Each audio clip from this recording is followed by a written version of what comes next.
Ervin, të përshëndes. Atëherë SPAK mbyll dhe hetimin për dosjen e revanshit. Çfarë informacionesh mund të japët në lidhje me këtë konkludim të çështjes? Në fakt janë 27 persona për të cilët prokuroria e posaçme SPAK ka mbyllur hetimet dhe ka dërguar për gjykim në gjykatën e posaçme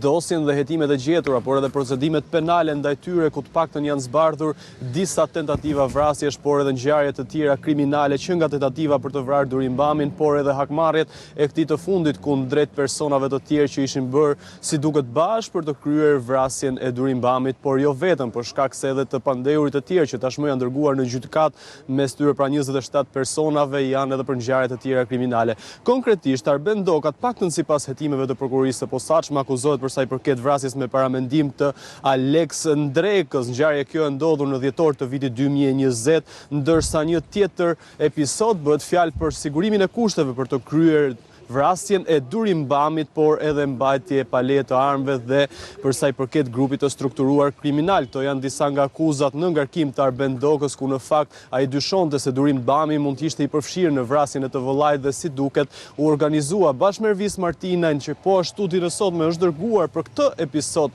edhe në gjykatë për të gjykuar, ndërsa persona të tjerë pra që lidhen me të është edhe vet Ervis Martinaj, pra për sa i përket edhe vrasjes në rrethana të tjera cilësuese në tentativë në dëm të Durimbamit dhe Ervis Kodrës. Ngjarja ndodhur në vitin 2020 kur ju bë një atentat Durimbamit dhe mbeti edhe veti plagosur në afërsi të zonës së Niklës, por janë edhe akuzat të tjera që rëndojnë mbi Ervis Martinaj, që nga grupi strukturuar kriminal dhe përfshirë në vepra të tjera të kriminale të rënda. Në fakt, sipas këtyre gjetjeve që ka bërë prokuroria e posaçme, një tjetër person është ajo Aldo Avdyla, i cili është arrestuar disa javë më parë nga ana e forcave operacionale. Edhe për Aldo Avdylin, si duket,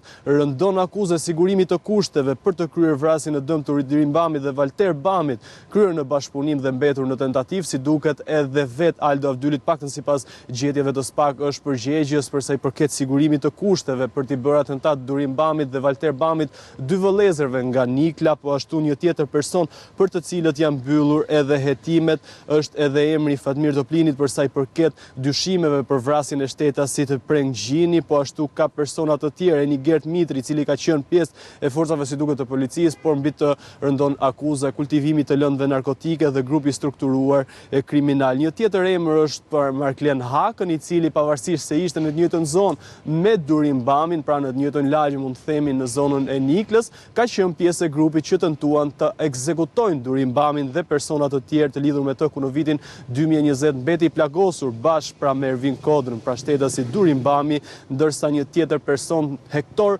Gjeçuka, pjesë e grupit të Ervis Martinajt, ku në fakt edhe në episode të tjera ka dalë si një nga persona që ka qelluar në drejtim të Durimbamit, ku mbeti veti plagosur në vitin 2020 dhe persona të tjerë si vet po ashtu edhe Durimbami. Në këtë hetim të prokurorisë së posaçme është dërguar për gjykim, pasi të paktën sipas prokurorisë së posaçme nga gjetjet hetimore dhe nga voluminozët pra që ka bërë prokuroria e posaçme për të zbardhur këtë ngjarje, ai ka rezultuar se ka siguruar kushte bashkë me persona të tjerë që lidhen me të për të vrarë Arben Dokën, por ka mbetur në tentativë, si duket, por janë edhe vepra të tjera grupi strukturuar kriminal që rëndojnë mbi vet Durimbamin, të cilët tentuan ta vrisnin, por edhe ai tentoi që të hakmerrej në drejtim të grupit të Ervis Martinajt dhe Arben Dokës, të cilët ishin bërë bashkë për kundërshtuar edhe Durimbamin, si duket. Ndërkohë një tjetër person i dërguar për gjykim është edhe Endrit Dogle, i cili po ashtu është një person i shpallur në kërkim dhe për sa i përket edhe akuzave se ka qenë pjesë e grupit të Durimbamit për t'u hakmarrë, si duket, për ngjarjet dhe tentativat për ekzekutimin e tij. Ervin, faleminderit për raportimin.